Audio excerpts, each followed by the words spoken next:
Assalamualaikum warahmatullahi wabarakatuh. Salam, Om Swastiastu, Namo Buddhaya, salam kebajikan, salam sejahtera untuk kita semua. Siapa yang tidak mengenal Wayang Bima, sang kesatria perkasa dari kisah Mahabharata? Halo semuanya, perkenalkan saya Aisyah Sakila Azhara dari kelas 11 DKV 1 SMK Negeri 1 Ndirorejo, Kabupaten Gresik. Pada kesempatan kali ini, saya akan menceritakan tugas teks pewayangan dari salah satu tokoh wayang yang sangat terkenal dalam kisah Mahabharata, yaitu Wayang Bima atau yang juga dikenal dengan nama Werkudara. Sosok yang dikenal karena kekuatan, keberanian, dan jiwa kesatrianya yang selalu membela kebenaran. Mari kita simak kisahnya.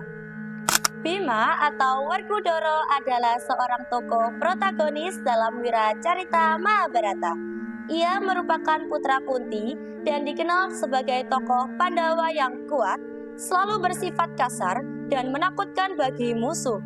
Walaupun sebenarnya berhati lembut, di antara Pandawa, dia berada di urutan kedua dari 5 bersaudara.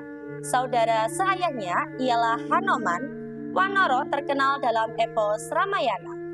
Dalam wiracarita Mahabharata, bagian Adiparwa dikisahkan bahwa Pandu, Raja Hastinapura, dikutuk oleh Resi Kindama agar mati saat melakukan hubungan seksual. Sang raja merasa bahwa ia tidak akan bisa memperoleh keturunan untuk mewarisi tahtanya. Ia pun menyerahkan jabatan raja kepada Dhritarashtra, kakaknya yang buta, sedangkan ia sendiri makzul dan berhalwat ke hutan bersama 2 istrinya, yaitu Kunti dan Matri. Di hutan, Kunti mengaku bahwa saat masih gadis, ia diajari suatu mantra oleh Resi Durwarsa yang berfungsi untuk memanggil dewa-dewi tertentu dan memperoleh anak dari dewa-dewi yang dipanggil. Pandu pun memohon kepada Kunti untuk mempraktikkan mantra tersebut. Pada awalnya, Kunti menunjukkan mantranya pada Dewa Yama dan memperoleh putra yang diberi nama Yudhistira. Beberapa tahun kemudian, melalui mantranya ia berseru kepada Dewa Bayu dan memperoleh putra yang diberi nama Bima. Atas anugerah dari Bayu, Bima menjadi orang yang paling kuat dan penuh dengan kasih sayang. Menurut sastra Hindu, Bima dan Hanoman adalah saudara seayah secara rohani, sebab mereka berdua merupakan anak yang terlahir melalui anugerah Dewa Bayu.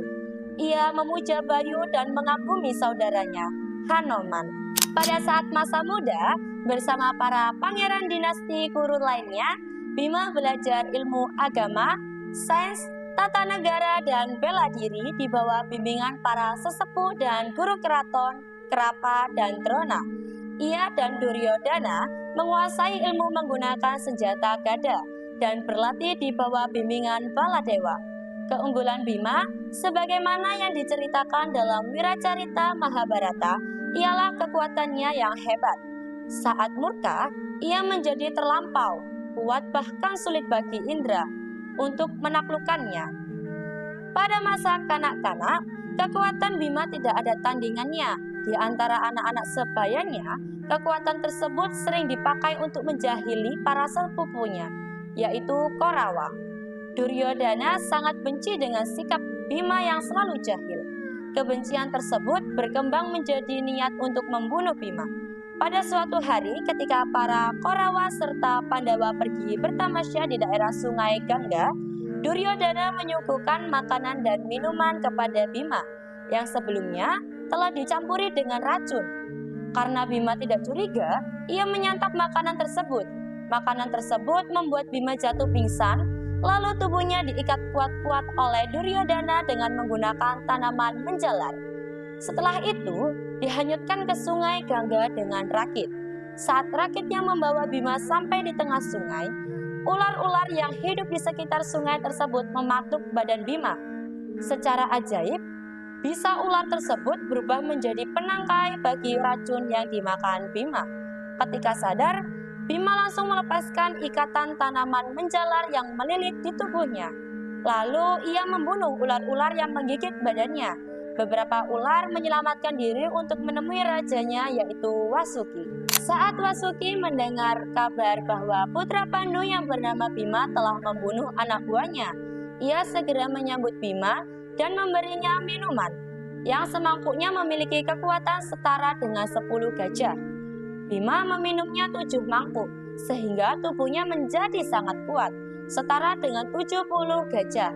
Bima tinggal di Istana Naga Basuki selama 8 hari dan setelah itu ia pulang. Pada masa Perang Kurusetra, dalam Perang Kurusetra, Bima berperan sebagai komandan tentara Pandawa. Sebelum pertempuran dimulai, Bima mengusulkan Satyaki sebagai panglima pasukan Pandawa. Tetapi Yudhistira dan Arjuna memilih Drestayumna sebagai salah satu komandan. Bima bertarung dengan mengendarai kereta perang, dikemudikan oleh kusir bernama Wisoka. Pada keretanya terdapat panji berwarna putih dengan gambar singa keperakan. Matanya berupa permata lapis lazuli. Keretanya ditarik oleh kuda hitam, sehitam beruang dan antelop hitam. Sebagai kelengkapan perang, Bima memiliki sebuah busur sakti bernama Wayapyo, trompet kerang bernama Paundra, dan sebuah gada pemberian Hanuman yang kekuatannya setara dengan ratusan ribu gada. Pada hari terakhir Perang Kurusetra, hanya Duryodhana yang sintas di antara Korawa. Ia pergi dari medan laga dan bersembunyi di dasar sebuah danau. Para Pandawa dan Kresna menantangnya untuk perang tanding untuk menentukan hasil akhir perang. Pandawa menyatakan bahwa Duryodhana bebas memilih salah satu Pandawa sebagai lawannya. Apabila Duryodhana menang, maka perang tidak perlu berlanjut lagi dan para Pandawa akan mengakui kekalahan mereka. Pada kesempatan itu, Duryodhana memilih Bima sebagai lawannya. Bima berkelahi melawan Duryodhana dengan menggunakan senjata gada. Pertarungan berlangsung dengan sengit dan lama, sampai akhirnya Kresna mengingatkan Bima bahwa ia telah bersumpah akan mematahkan paha Duryodhana. Seketika Bima mengayunkan gadanya ke arah paha Duryodhana saat Duryodhana sedang melompat ke arah Bima. Setelah pahanya diremukkan, Duryodhana jatuh ke tanah dan tidak mampu lagi melanjutkan pertarungan. Menyaksikan kejadian tersebut, Baladewa marah karena Bima telah mengincar bagian tubuh yang seharusnya tidak diserang dalam pertarungan dengan gada. Ia pun ingin menghukum Bima, tetapi ditenangkan Kresna karena Bima hanya ingin menjalankan sumpahnya.